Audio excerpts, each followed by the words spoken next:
Jai Shri Ram.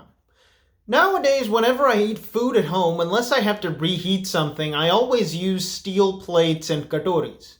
In 2021, when you live in a major metro area in the United States like I do, finding steel plates, katoris, and other kinds of items that we would use in eating and cooking and so on, like dal, spices, and so on and so forth, is very easy to do as these things are readily available in Indian stores. And for those of you watching who have not spent time in the West, an Indian store is basically a store that sells dal, spices, different kinds of rice, atta, and things of this nature that we would use. And of course, they're readily available anywhere you go in India, but here in Western countries, any normal kind of grocery store is just going to stock, potatoes and all these different kinds of meat and stuff that your average American consumer is going to use, not things that we would buy.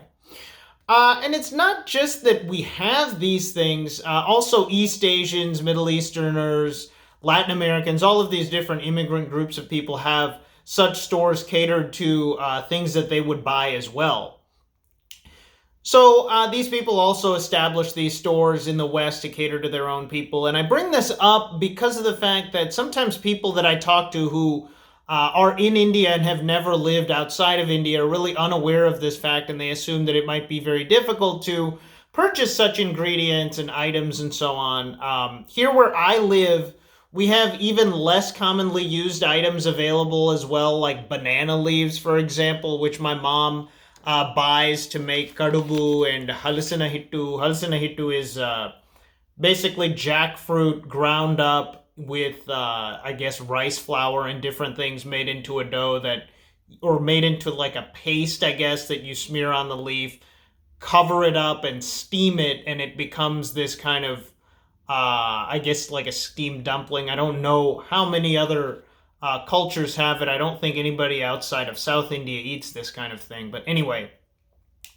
It's important to note, however, that it was not always this way. I've heard from old timers that have been here in the US since the 1970s that even getting something as simple and basic as a bag of tur dal was pretty much impossible, and they had to just bring these things over from India in their luggage whenever they went there to visit. So all of us who are living as immigrants and the children of immigrants here now certainly owe a deep debt of gratitude to our predecessors that first came to the United States, Canada, UK, and so on, that made it possible for us to live lives here where we can still hold on to these kinds of cultural elements of food and, utensils and so on and so forth that mean so much to us and help make us who we are, partially. Now, just as we have the opportunity to hold on to our culture here in the West, even though it is obviously not from here and the native culture of this land is totally different, people in India also, unfortunately, have the ability to get away from their culture, though they still live in India. I'm sure all of you have seen people who live in India that have such a deep inferiority complex about their identity, culture, and heritage that they will ape anything that comes from the West or anything that they even perceive to be Western. And of course, because of the fact that this comes from it comes from people who have no pride and no real set of values grounded in anything more than the changing trends of fashion, they are totally unable to distinguish between positive traits of modern Western culture and the myriad negative traits of it. You'll notice that in their slavish aping of the West, they never care to imbibe organization, orderliness, strict time schedules, or a uniform task-oriented approach to things, which are all traits that have served the West well and contributed to their success. But instead, they take on traits like drinking, smoking, bars, clubs,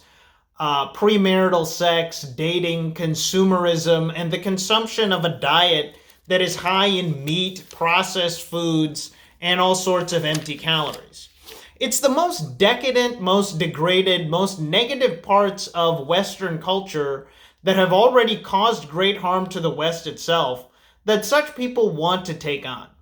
And so this is the reason I wanted to bring this topic up, because in general, when people live their lives experiencing and interacting with their culture, they don't really do it with much purpose or vision. And I think this is largely true even of people on our own side, meaning even people who are deeply Hindu and dharmic and culturally Indian. What I see from most of them is also that they don't really go about that with a whole lot of purpose and vision about culture and change over time and these kinds of topics, but they just kind of have knee-jerk reactions to things that go in the opposite direction of the people with no values, meaning if the westernized people that I'm talking about, they have a knee-jerk reaction to follow anything Western, the people on our side that don't think about things just have a knee-jerk reaction to oppose anything Western and support anything that's Indian, which again, it's great that they're on our side, but it's not based on anything kind of thoughtful and principled. And this is an important thing for us to keep in mind for a couple reasons. One, when you just have reactions to things that go a certain way, that doesn't translate across time in the sense that things that may seem objectionable to you now that you oppose might in a generation or two become mainstream. Then the fact that you had a reaction against it at some point in time now, which of course in the future would be a sometime in the past, this isn't going to have any relevance for society moving forward past that. It's of the utmost importance that we are very clear on what cultural elements are important to us so that we can preserve these across generations and throughout time, as opposed to just having them out, as opposed to just living them out in our own lives and being happy with that. Because this is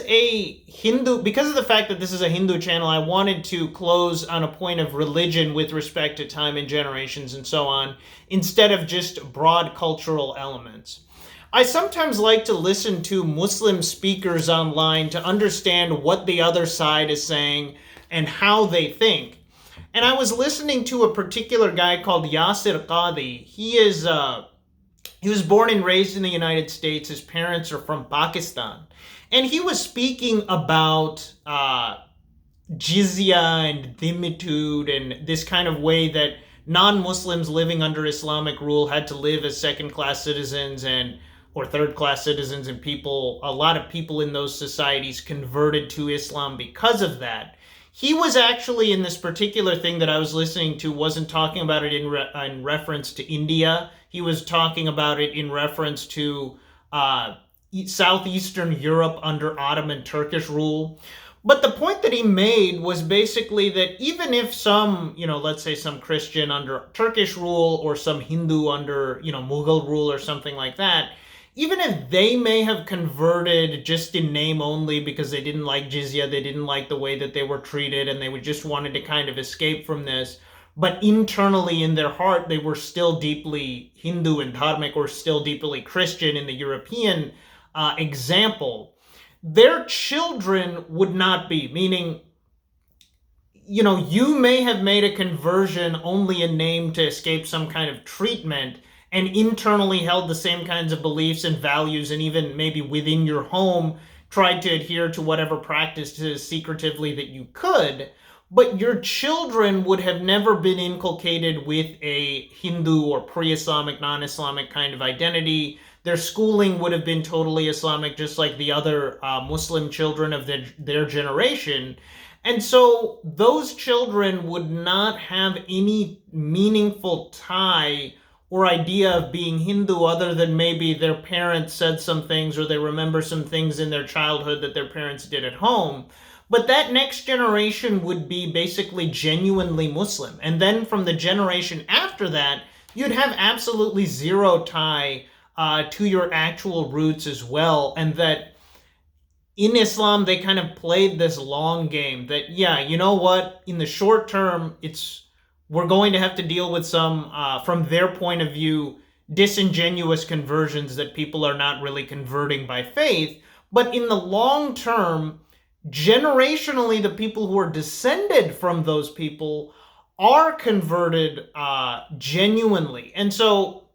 it's really important to keep this in mind when we're talking about immigration and people coming to the United States or other Western countries, because a lot of the people that are born and raised here in the United States from Indian parents, I'm sure as you all would understand, they're deeply American and westernized in any meaningful sense of the term, in terms of their values, their worldview, the way they look at everything from religion to culture to philosophy to food to gender norms to ideas about marriage and family values. They all basically just align with the average white American, and the only thing that's Indian about them is, their physical appearance, their name. Maybe they like to wear kurta pajama, take some pictures of themselves on Instagram wearing that, and have some kind of